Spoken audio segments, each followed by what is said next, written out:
కామారెడ్డి పట్టణ ప్రజలు, ముఖ్యంగా ఈ జిల్లాలోనే ఇటు కామారెడ్డి శాసనసభ నియోజకవర్గం, ఎల్లారెడ్డి శాసనసభ నియోజకవర్గం మొన్న భారీగా కురిసిన వర్షాల వల్ల ఇక్కడి పేదలు, రైతులు, విద్యార్థులు పూర్తిగా ఇబ్బందికి, నష్టానికి గురైంది.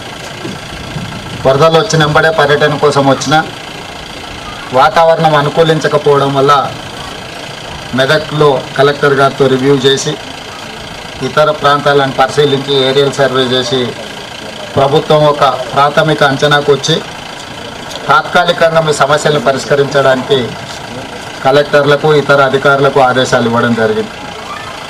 కష్టం ఉన్నప్పుడు ప్రజాప్రతినిధులే కాకుండా అధికారులు అందరూ ఈ జిల్లాలో సమన్వయం చేసుకొని ముందుకెళ్ళడం వల్ల ఒకరికొకరు సహకరించుకొని కష్టాలలో ఉన్న ప్రజలకు అండగా నిలబడడంతో చాలా వరకు ప్రాణ నష్టం తగ్గింది. కొంత ఆస్తి నష్టం జరిగినా ప్రాణం ఉంటే మళ్ళీ ఎట్లయినా మిగతావన్నీ మనం సమకూర్చుకోవచ్చు. మీరందరూ సమన్వయంతో కామారెడ్డి శాసనసభ్యులు కావచ్చు, ఎల్లారెడ్డి శాసనసభ్యులు కావచ్చు, ప్రభుత్వ సలహాదారులు షబీర్ అలీ గారు, ఈ ప్రాంతంలో ఉండే ప్రజాప్రతినిధులు పేరు పేరున ప్రతి ఒక్కరు చాలా వరకు సమస్య రాగానే ప్రజలకు అందుబాటులోకి వచ్చారు. మామూలుగా సమస్య వచ్చినప్పుడు సమస్య అయిపోయి ప్రజలు తేరుకున్న తర్వాత ప్రజాప్రతినిధులు వాళ్ళని కలవడానికి వెళ్తారు. కానీ నేను ఇక్కడ సమస్య వర్షము, ఇక్కడ వరదలు అధికంగా కాగానే ఎంపీ సురేష్ శెట్కర్ గారికి, షబీర్ అలీ గారికి పర్సనల్గా ఫోన్ చేసి తక్షణమే మీరు క్షేత్రస్థాయికి వెళ్ళండి, ప్రజలకు ఏం అవసరం ఉందో చూడండి, ఇన్ఛార్జ్ మంత్రి సీతక్కను ప్రత్యేకంగా మీరు అక్కడనే ఉండండి. ఎందుకంటే నిజామాబాద్ ఉమ్మడి జిల్లాకు సీతక్క గారు ఇన్ఛార్జ్ మంత్రిగా ఉన్నారు, మీరు కూడా వెళ్ళి అక్కడ స్వయంగా పర్యవేక్షించండి అని చెప్పి హైదరాబాద్ స్థాయిలో అధికారులు అందరినీ సమన్వయం చేసుకుంటూ, అది పోలీస్ సిబ్బంది కావచ్చు, రెవెన్యూ సిబ్బంది కావచ్చు, అదేవిధంగా సాగునీటి పారుదల శాఖకు సంబంధించిన సిబ్బంది, R&B, పంచాయతీరాజ్, ఇట్లా ప్రతి శాఖను సమన్వయం చేసుకుంటూ వర్షాలు ఏ విధంగా ఈ ప్రాంతాన్ని అతలకుతలం చేస్తున్న వాటన్నిటినీ పరిగణలోకి తీసుకొని ఎప్పటికప్పుడు అధికారులకు సూచన చేస్తూ మిమ్మల్ని ఆదుకునే ప్రయత్నం చేసినాం. అయినా మళ్ళొక్కసారి వ్యక్తిగతంగా మిమ్మల్ని కలవాలి. GR colony, housing board colony, Dwaraka, Kaundinya, Dwaraka Nagar, ఈ అన్ని కాలనీలలో మీకు జరిగిన నష్టాన్ని ఇక్కడ ఉన్న ప్రజాప్రతినిధులు, అధికారులు నా దృష్టికి తెచ్చారు. నేను మీకు ఒకటే మాట ఇస్తున్నా, కలెక్టర్లకి, ఇతర అధికారులకు నేను ఆదేశాలు ఇస్తున్నా, పూర్తి స్థాయిలో జరిగిన నష్టాన్నే కాదు, మళ్ళీ ఇలాంటి విపత్కర పరిస్థితి రాకుండా ఉండాలంటే శాశ్వతంగా ఏ విధంగా పరిష్కరించాలి. ఇప్పుడు ఏదో వచ్చింది, మిమ్మల్ని కలిసినాం, మిమ్మల్ని కలిసి మాట్లాడిపోయినాం, ఏదో మిమ్మల్ని ఈ కొంచెం ఆదుకోవడం అనేది సమస్య కాదు. మహేష్ గౌడ్ గారు నాకు హెలికాప్టర్లు వచ్చేటప్పుడు చెప్పిండు, మీరు ఇది శాశ్వతంగా ఏదైనా పరిష్కారం చూపించాలి. సీఎం గారు, మాకు పాత ఉమ్మడి నిజామాబాద్ జిల్లాలో కామారెడ్డి చాలా ముఖ్యమైన ప్రాంతము, ఇక్కడ ప్రజలలో చైతన్యం ఉంటుంది, మనం ఏం చేసినా వాళ్ళు గుర్తుపెట్టుకుంటారు, గుర్తిస్తారు, మీరు చేయాలని మహేష్ గౌడ్ గారు చెప్పిండు. అందుకే ఈరోజు రోజంతా మీకోసం కేటాయించి ఇక్కడికి వచ్చి మిమ్మల్ని కలిసి మళ్ళీ కలెక్టరేట్లో అన్ని రివ్యూలు తీసుకుంటాను. మీకు ఒకటే మాట ఇస్తున్నాం, మా ఆడబిడ్డలందరూ కూడా చాలా సమస్యలు చెప్పింది, మీ సమస్యలకు శాశ్వత పరిష్కారం చూపించడానికి ప్రభుత్వం 100% పనిచేస్తుంది.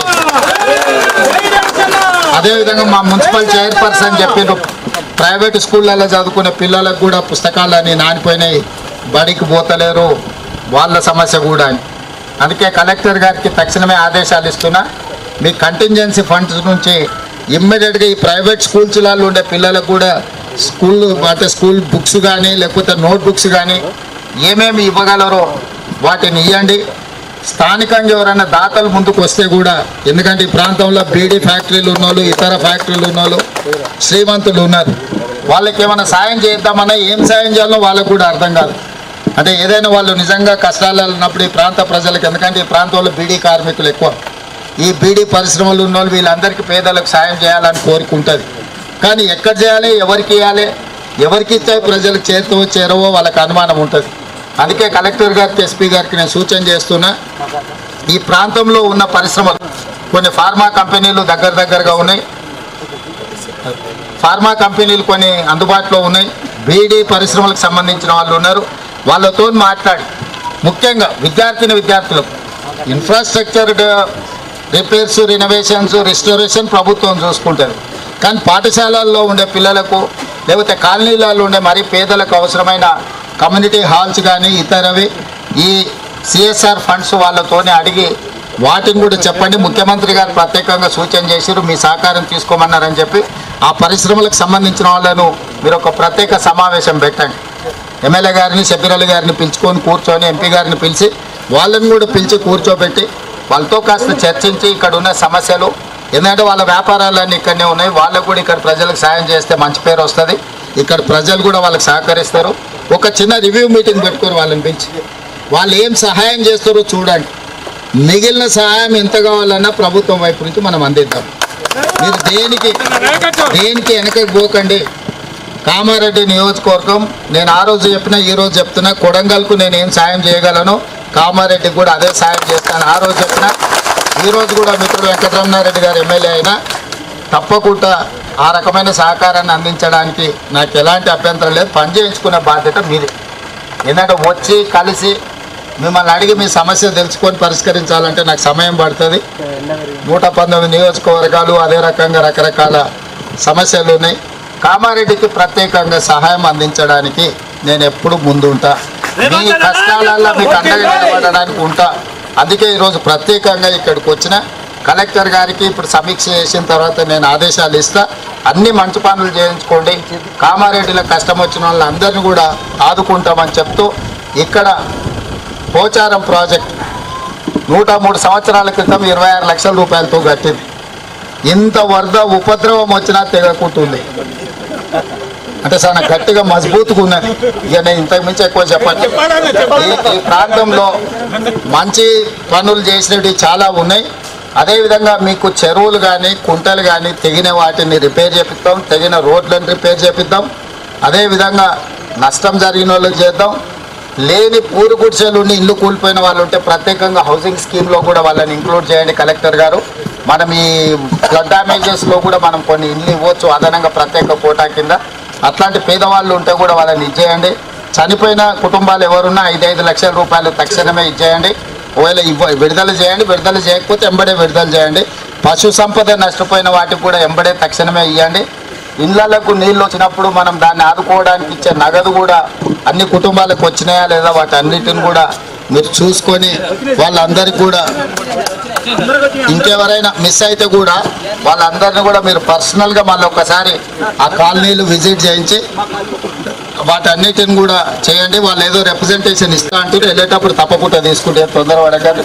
మళ్ళీ కలెక్టర్ ఆఫీస్లో పూర్తి స్థాయిలో సమీక్ష చేస్తారు. కలెక్టర్ ఆఫీస్కి వచ్చిపోతే సార్ వచ్చిండు, అధికారులను కలిసిండు పోయింది అంటారు. మళ్ళీ అందుకోసమని కాలనీలకు వచ్చి ఆడబిడ్డలు కలిసి వాళ్ళ సమస్య కనుక్కున్నా తప్పకుండా వీటన్నిటిని కూడా పరిష్కరించే బాధ్యత ప్రభుత్వం తీసుకుంటుందని తెలియజేస్తూ మీ అందరి దగ్గర సెలవు తీసుకుంటున్నా. ధైర్యంగా ఉండండి, ప్రభుత్వం మీకు అండగా ఉంటుంది.